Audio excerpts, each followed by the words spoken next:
right. Welcome to another episode of the Rich Ad Poor Ad podcast. This is your host, Zach Johnson, founder and CEO of Funnel Dash. And we got Mr. Dylan Carpenter. How you doing, Dylan? Doing pretty good on this fine Thursday afternoon. I'm pumped for this one. This is going to be a juicy one. Yes, it is. Yes, it is. This is an exciting one, right? This is actually the first fintech that we've actually had on the show. And they've got some impressive numbers that they posted up and published in the last month on CNBC. I'm looking at their stats right now. They just rolled out a hit over 1 million users. I don't think we've had anybody on the show that has over 1 million users. So that's epic. And tracking at 100,000 users just in, I think it was like April and May alone. So some insane, ludicrous levels of growth. They're essentially a challenger neobank for young hipsters and millennials and what's called the underbanked. I think they're about to pass over 1.2 million users. They should be passing $1 billion in deposits here very shortly. So, and they've done it all through advertising and influencer marketing. And I'm so excited to have on today the VP of Marketing at Current. Adam, welcome to the show. Hey, thank you so much, guys. And I appreciate all the kind words. I'd love to say we did it all through advertising, but then the rest of the team here would kill me. We've done it through both advertising and, well, really great product and product market fit. That's awesome. Yeah, I mean, the numbers, speak for themselves in terms of the growth that you guys have had. For some people that, would in the same space as maybe Chime would be the closest competitor for a slightly different market. Some people might be familiar with like a SoFi bank, but you guys are definitely in that, neo challenger bank space, and really just came out of nowhere. Like in the last 12 months, I mean, you've seen impressive growth. So I would love to hear more about your background, Adam. It seems like you've got quite a bit of experience in the influencer marketing arena. Yeah, certainly. I wouldn't say we exactly came out of nowhere because we've been working on this for a while, but it's really, we kind of set the foundation, which I guess allowed that to happen, right? I joined Current about 18 months ago, and we really have seen explosive growth. But once again, as much as I'd love to credit our incredible marketing team, it's really because of the foundation that was set in place. What kind of sets us apart from a lot of those other fintechs you mentioned is we've built our own banking infrastructure. I could go into like the details on that kind of, but honestly, I'm not the best person. But what that means is that we have way more control and way higher margins on our banking product than your typical other fintech would, who mostly uses a lot of third parties to execute on like a debit card strategy. Why that actually matters is that allows us to bank people that those other fintechs and particularly big banks just can't bank profitably, right? So, if you're talking about somebody who is paycheck to paycheck, right? An hourly worker, a gig economy worker, maybe a creative who doesn't make a consistent paycheck. Those are all the type of customers that big banks run away from, right? Because there's no way they can make money on. And even a lot of these neobanks that kind of focus on different segments, like you mentioned, like the SoFis, who kind of target wealthy millennials, or maybe like a Robinhood, who are obviously targeting people who have money to invest.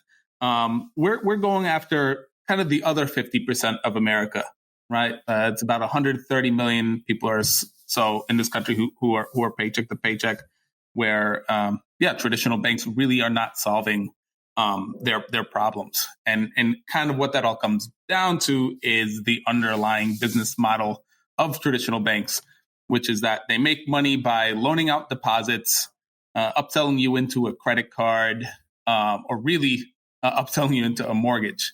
And the truth is, if you're a 25-year-old Best Buy worker, you're not going to be doing any of those things anytime soon, right? And so you're a loss to those banks.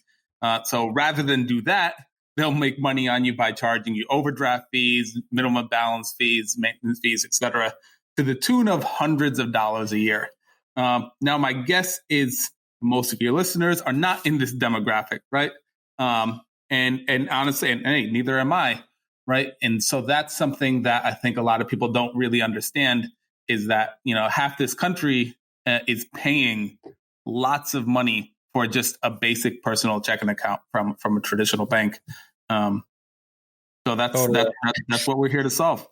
Yeah, no, I love it. In terms of running, customer acquisition and growth and marketing for a bank, I mean, it's such a fun and interesting conversation, because it's not, like the e-commerce, advertiser, it's a relatively like simple conversation, right? Like, what's your CPA? What's your margins? And like, what's your average order value? And like, how much are you spending? And with banks, I mean, one, like, you're dealing with a lot of friction in general in terms of what it takes to actually get somebody to sign up for a banking product, right? With the KYB or the KYC rules in the space, like, there's a lot of fields to fill out there. So you have some friction, but also, I mean, you're talking about your entire revenue stream coming off of bank deposits and interchange on debit cards. Like, you really have to know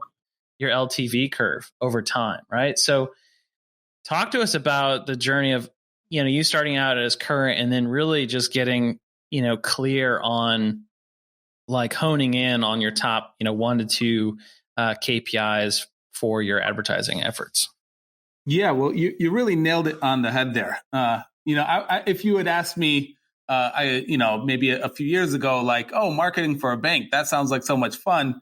I don't know, I'd probably laugh at you. Yeah. But that's obviously changed in recent years. It's such an interesting product. It's such an interesting space. A bit of a background on myself. I've worked on for a number of different consumer tech companies, right? In every space, from like dating to e-commerce to lots of gaming, entertainment, etc. Daily fantasy sports, that was a fun one. All these different spaces. And really, I've never had to have the level of nuance and understanding of my customer than I do now, because your bank, your where you put your money and how you spend your money, that's so much more of a reflection of different parts of your life than anything else I've ever worked on, right?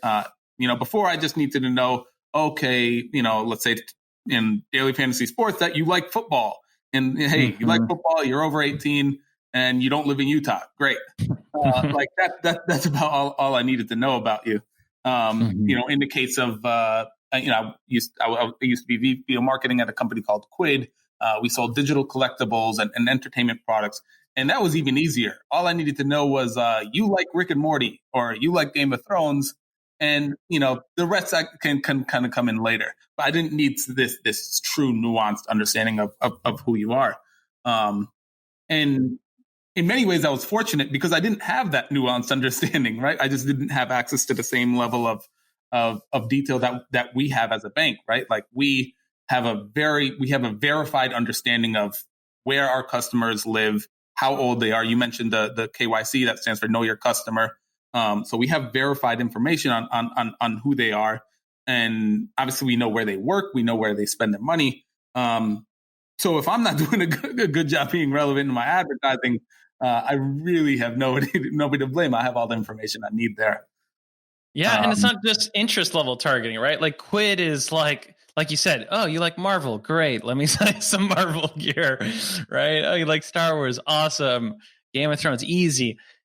In banking, it's also about like behavior, right? Because it's not just you're banking and you're, I mean, this is quote for the podcast. You're banking on your LTV, right? You're banking on the behavior to really get an ROI on your marketing. And exactly. In fact, I mean, really acquiring a customer it's obviously expensive in terms of marketing costs and CAC and things like that.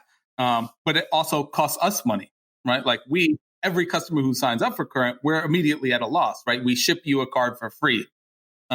We verify who you are. These are all things that have costs associated with them. So it's very important that we're acquiring customers who are high intent and who are going to follow through and become customers of ours. And so, for us, you mentioned the core KPIs earlier. Our big one is direct depositors. That's what it really means to switch your bank.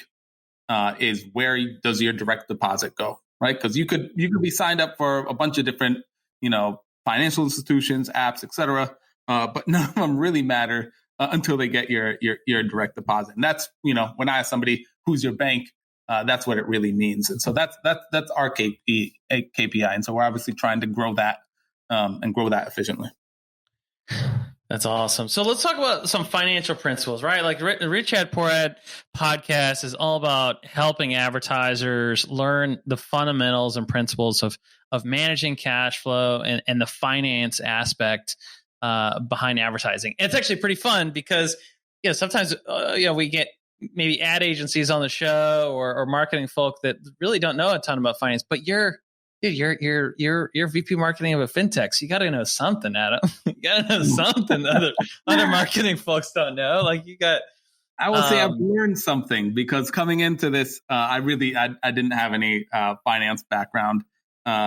Even before getting into the world of user acquisition and mobile and everything like that, I actually worked as an economist at the Bureau of Labor Statistics for about 5 years. That's where I started my career. Riveting. Absolutely riveting. So my econ skills, those are fabulous. I'm very proud of those. My finance skills, pretty terrible up until about 18 months ago. That's awesome. So walk us through. So before you give us like some financial principles and tips here, walk everybody through how does Current acquire customers, right? We briefly just mentioned, ads and influencer marketing, but like that. Peel back that onion for us a little bit. Yeah. So the influencer marketing is certainly a very important channel for us.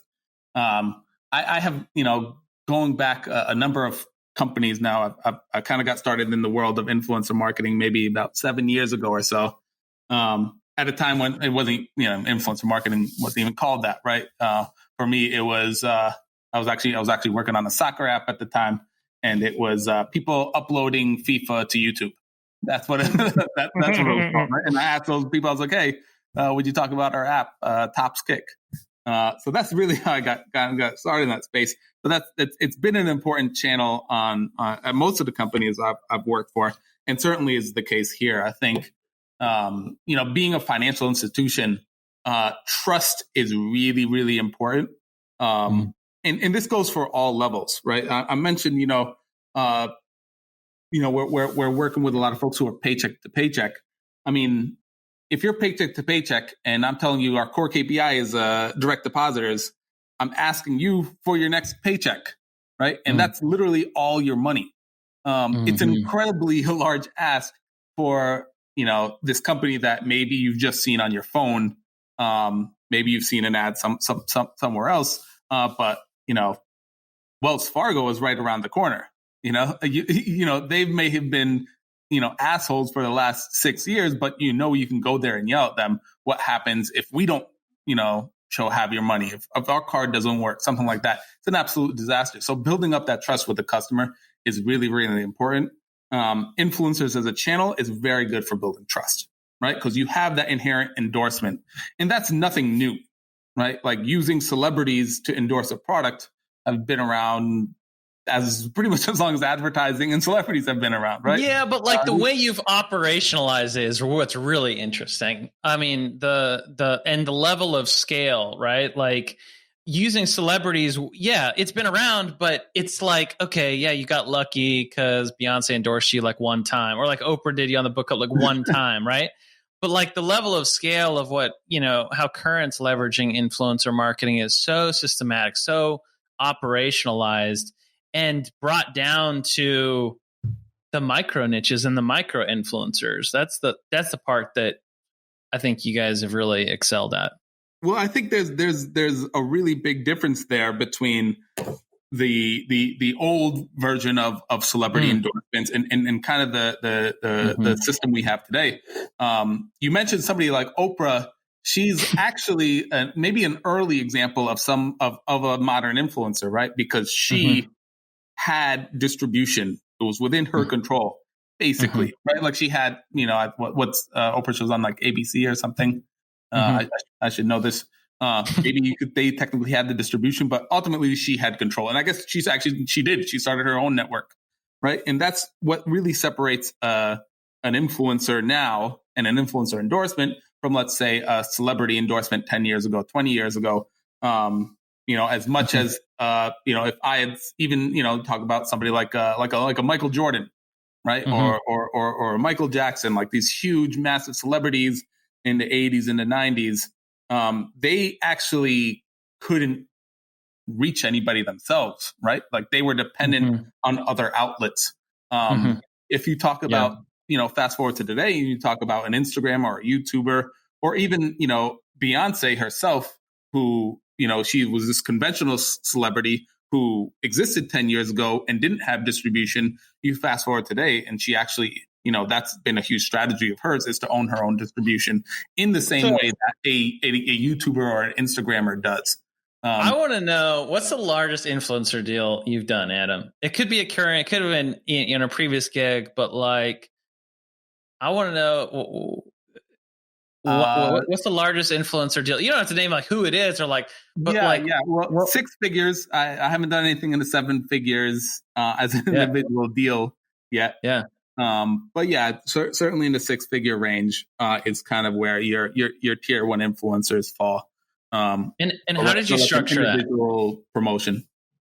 How did you structure that deal? I mean, was it literally like, hey, here's $200,000, here's $100,000, like, I think this is going to work, or the art of the deal in influencer marketing, right? So there's been a few, well, many kind of in that range, and they've gotten there by different means, right? And it depends largely on the influencer and their priorities.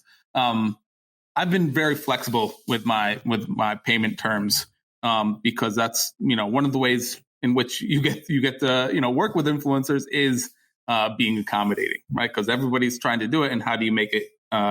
How do you be competitive? And you have influencers who are super risk averse, and all they want is just a flat fee. Hey, I want $1,000, I want $10,000, I want $100,000. Just write me the check, and I'll do whatever you want, and then that's it. You have other influencers who are more akin to incentives, right? And getting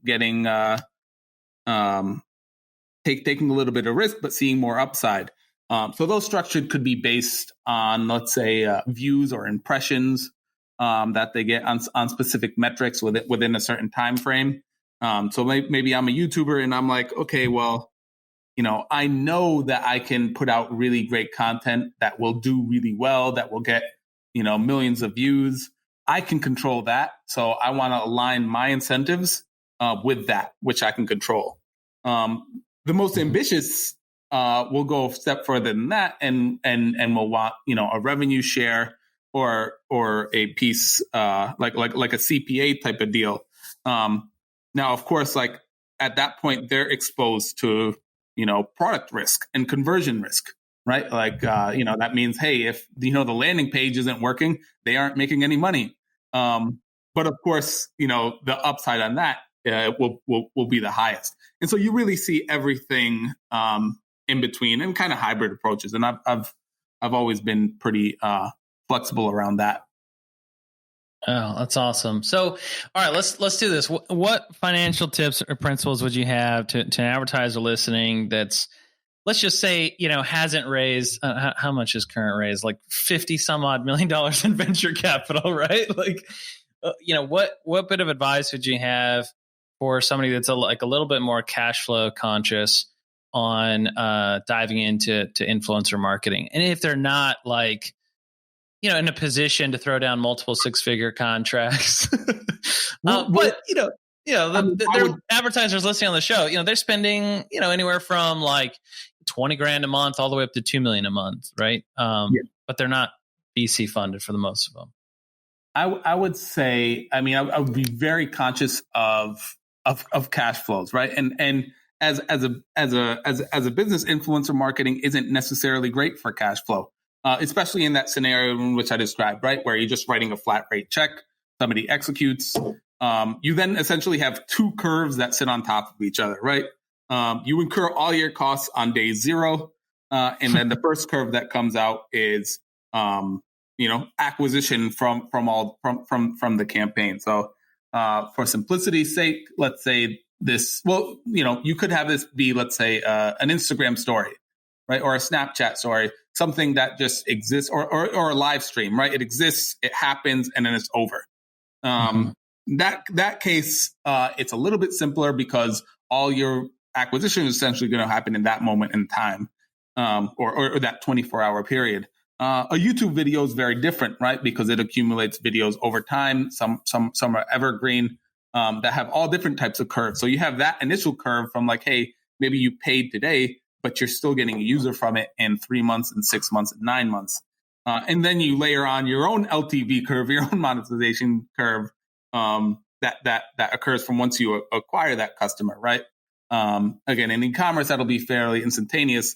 In a business that's more like banking or more like a game or a subscription service, et cetera, that's a lot longer. So you might be talking about paying money today that for a customer who joins in 4 months, who only pays back, 12 months after that, or 9 months or 6 months, whatever your payback period is. You have to, it's not that friendly to a cash flow situation. And so I'm not sure if that's helpful, but it's just the reality.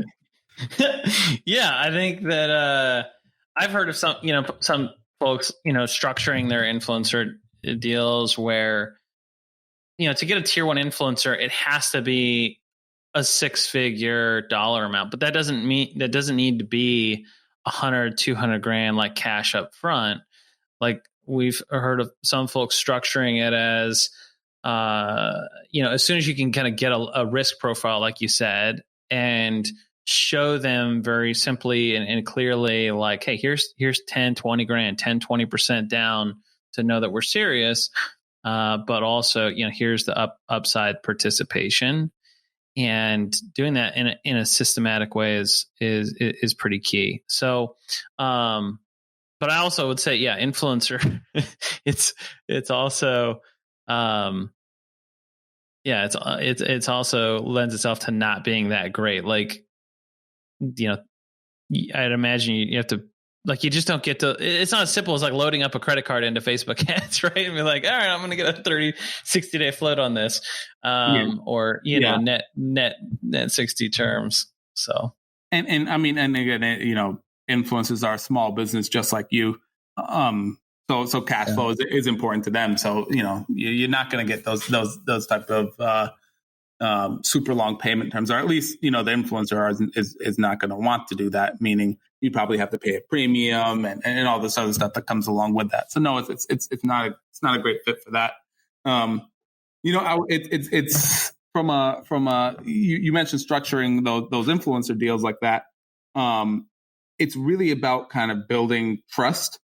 If your goal in structuring an influencer deal, with, let's say, again, like a revenue or a CPA portion of it is to save money, you're really not in the right business. Like you're just going to screw over the influencer in that case. They aren't going to be happy. They're not going to work with you again, and it's super short sighted. Your goal really should be mitigating risk and sharing risk, and so you should be able to prove to that influencer, hey, this is what this looks like at expectation. And so by sharing this risk with me, you're actually going to see more upside if you can execute. And if you have that level of relationship, that level of trust, it can absolutely be really successful. That's awesome. All right, let's move into this Rich Ed Poor Ed segment here. I think we should roast some shitty poor ads first. What do you think, Dylan? Yeah, we can totally kind of dive into some. Yeah, these are going to be some great ads to roast, Adam. I know you're looking forward to it. I would love to have you open up that email and check out some of these terrible ads. Oh, and by the way, I love how much y'all know y'all's customer. With some of y'all's ads, very text message oriented, meme oriented. Oh my gosh, you hit, right on the head when it comes to, whoever's doing these actual ads here, because man, they are funny. I appreciate the kind words. All right. So where do we want to start? I haven't looked at these yet. Oh, yes. All righty. So would you like to go for the food-oriented terrible ad or the back scratcher terrible ad first? Because they're both terrible. I'll start with the back scratcher. All right. Just so everybody has some context, we have a random brand called M-Brush. Get your back brush now. Easy to get your back, keep your body clean. You want to grab one on Amazon? Place an order on Amazon. We will cover the full price for you. New Amazon accounts are not eligible for this offer, but hey, there's limited stock, so hurry. Now, this is a terrible ad. No product benefits. It's going to Messenger as an e-com brand. I love it. I hate it so much. So it's kind of, really good there. But Adam, what are those first thoughts? Well, my first thought is the brush looks to be facing the wrong way. That it looks like, I guess more like a back scratcher than a back brush maybe that they're advertising. It's not super clear, although I am really happy that they have the non-slip grip, because nobody hates it more than when you're just trying to brush your back and the brush slipping, right? That's like an everyday problem that I so no, it's a little bit of a ridiculous ad. This is super fascinating to me. As somebody who spends a lot of time, agonizing over copy, I'm not the best copywriter. I look at this and I'm like, wow. No real respect for any type of, rules around capitalization or formatting. I appreciate there's limited stock, so hurry, 3 exclamation points. It's interesting. The new Amazon accounts are not eligible for this offer. Probably some fraudulent problems going on there. I don't know. This is fascinating to me. Well, fun fact. I like how the headline. Oh, sorry, go ahead, Dylan. No, I was going to say, fun fact. This ad did over $3 million in sales, which is, I'm totally BSing now. It did not. It did. Who knows what it did? No, I don't believe you. I don't believe you. I mean, the headline says "Get it today," which is just the worst headline. And the call to action is the worst I think I've ever seen. You want to grab one on Amazon? It's like you're assuming that they want to get it on Amazon, and then it just says place an order on Amazon. This tells me that M-Brush is not a real company, not a real product.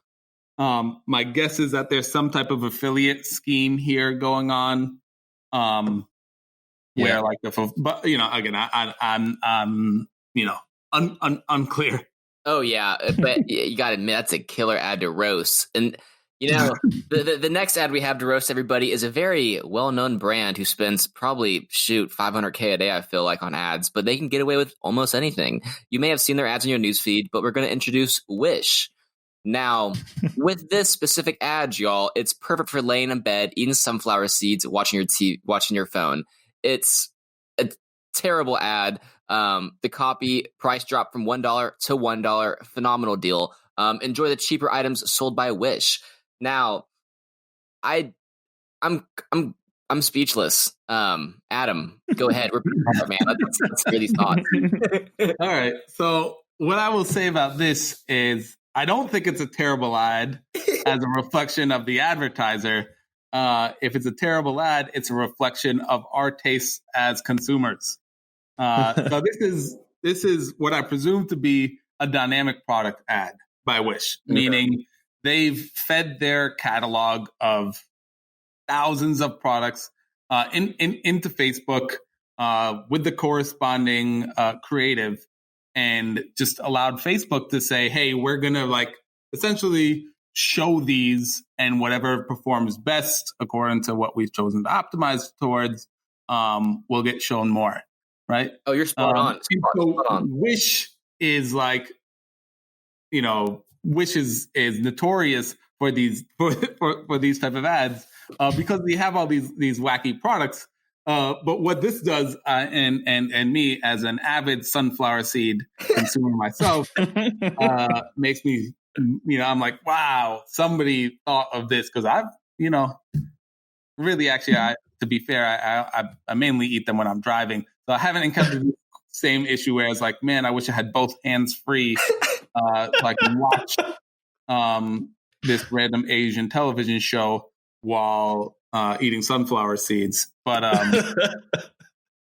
it's, it certainly like makes me think, man, Wish probably has some pretty, revolutionary products that my Walmart is not bringing to me. Oh my gosh, this is hilarious.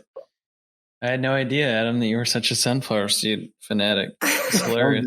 These look like jumbo ones. They're a little bit longer. Oh, I did my research. This was the ad in question, without a doubt. So. Oh my gosh! I mean, yeah, it like Wish is like actually reading the copy now. It does say price drop for $1 to $1. A little bit of a space thing error there. So I was giving a Wish a pass initially and blaming this more on just, dynamic product ads and people's own tastes and algorithms. But come on. 0% off. I love it. All right, let's do a rich ad. Let's dive into it. Let's pull up some current ads, because I don't think there's a single losing ad here on Current's ad library here. Oh, let me just stop you there. Plenty of losing ads on library. If there weren't, we wouldn't be doing our job, right? Yeah, that's fair. I love it. Let's do it. Kick it off, Dylan. All right, but yeah, diving into these rich ads. I mean, we'll go ahead and snag this one. You got a beautiful card, it pops out, some nice overlay text. Get paid up to 2 days faster. Banking that gets you paid faster. Get paid. You'll have a very obvious message there when it comes to your kind of audience here. So, I mean, it's very consistent. Sign up in less than 2 minutes, free overnight overdraft up to $100 with overdrive. So, I mean, it's very consistent across all these different styles of copy, but different, videos more or less. Are those kind of the main pain points you kind of identified that really resonate with your audience?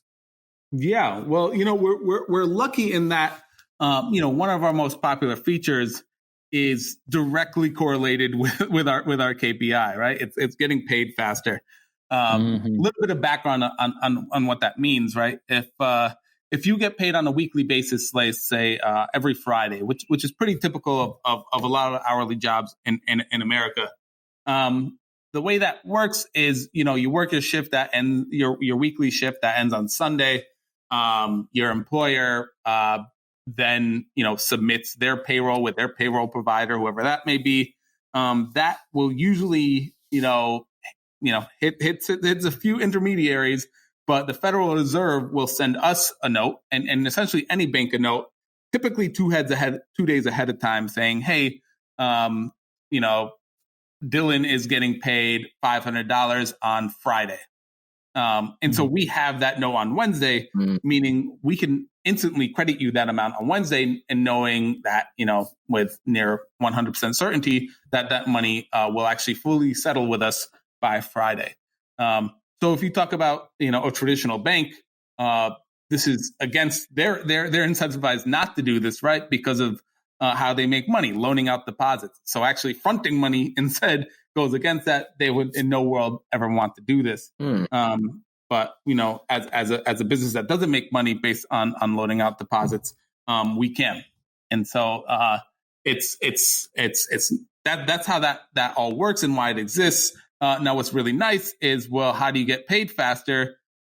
By submitting your direct deposit, right? And so our core KPI is then aligned with one of our best features. and most popular features. And so that's it's no coincidence why you see us advertising it.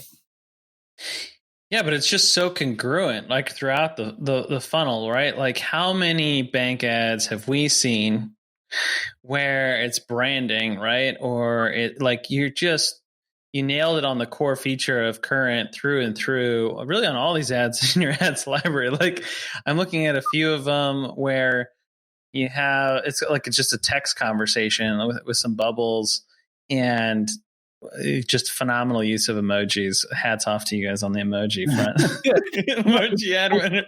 It's, direct response, you have to be able to convey value props. And that's what's going to make people take action. Now, that said, being on brand is very, very important to us as well. I mentioned the bit on trust and how important that is, right? Where, and building, and that's all part of brand building. People don't want to bank with, some random bank they've never heard of, some bank that they don't think is relevant to them. Which, again, when you talk about 50% of this country, most bank ads are very irrelevant to them, right? You're probably highlighting maybe 45-year-old white woman in a pantsuit, like getting her cup of coffee or something, which is like the reality for one half of America, but not the reality for the other half. And so I'd say being relevant is really, really key to our advertising. Now, all your headlines say overdraft up to $100 for free. I mean, that's mind-blowing in several ways of like, what bank, would ever have the balls to say, yeah, like if you're overdraft, we want you as a customer, right? So that's a really big testament to your product that you're actually able to, advertise to somebody that's overdrafting, right? So the groundwork's been laid for you there. But like, how does the overdraft, like, how does that even work? I guess this is more of a product question, but like, well, I mean, it's again, functionally, though, for those who don't know, what typically happens if you're with a traditional bank, you have $6 left in your account, you swipe for $20, your account will go negative $14. They'll allow the swipe to go through, but then hit you with a $35 overdraft fee on that. Let's say again, you swipe again for $4, get a quarter pounder from McDonald's. You'll get hit with another $35 fee. So now you've paid $70 to access, $15 or so.